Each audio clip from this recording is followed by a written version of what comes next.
Highway Attack Mode, 2017 Chevrolet Camaro ZL1 Convertible.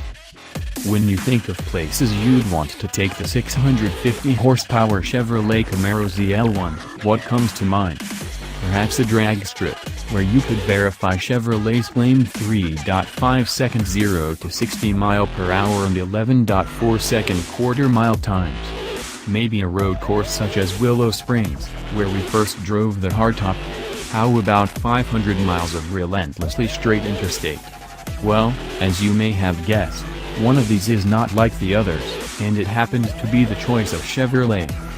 To try out the current range-topping Camaro's drop-top iteration, Chevy organized a road trip from Charlotte, North Carolina, down to Daytona, Florida, in time for the 500.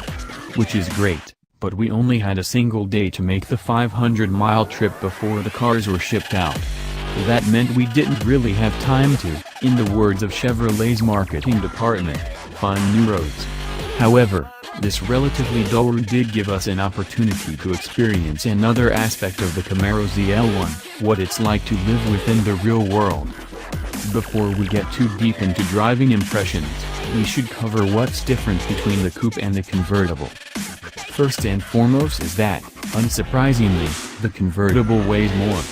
The drop-top has about an extra 200 pounds of weight thanks to the standard chassis reinforcements found on every other convertible in the Camaro lineup plus the top mechanism itself.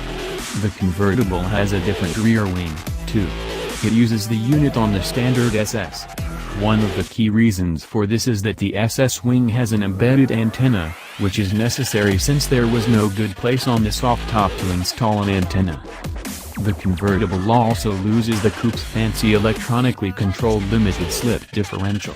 Instead it makes do with a mechanical unit. Finally, the suspension has been slightly retuned for the extra weight, and the performance data recorder is not available.